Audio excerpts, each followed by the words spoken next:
Did you know that the name Yeshua isn't just a Hebrew name? That's right.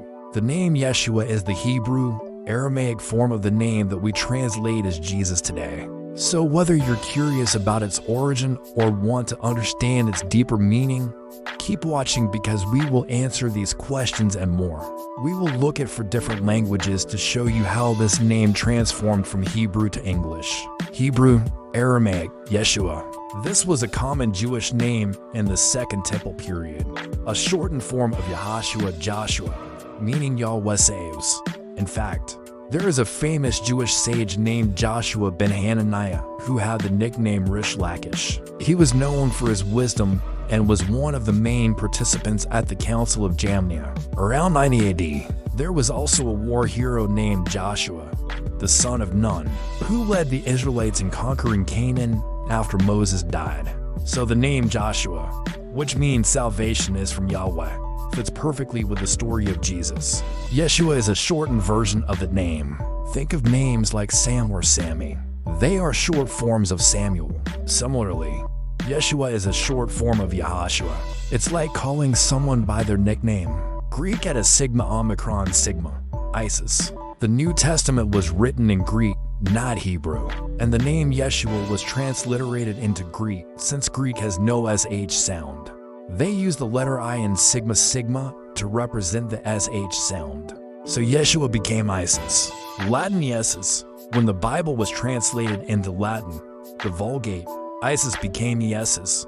You may have noticed that we're removing one as here, but it's important to remember that Latin isn't just a direct translation of Greek. It's a different language.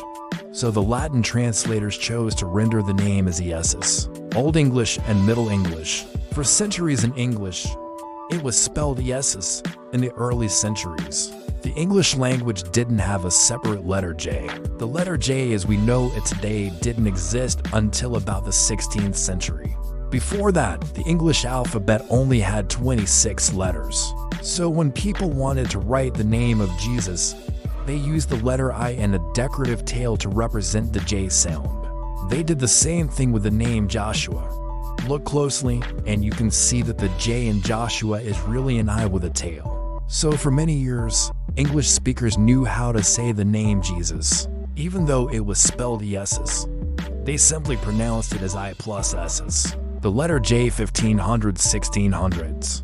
During the 16th century, the English alphabet officially adopted the letter J. This was partly due to the invention of movable type.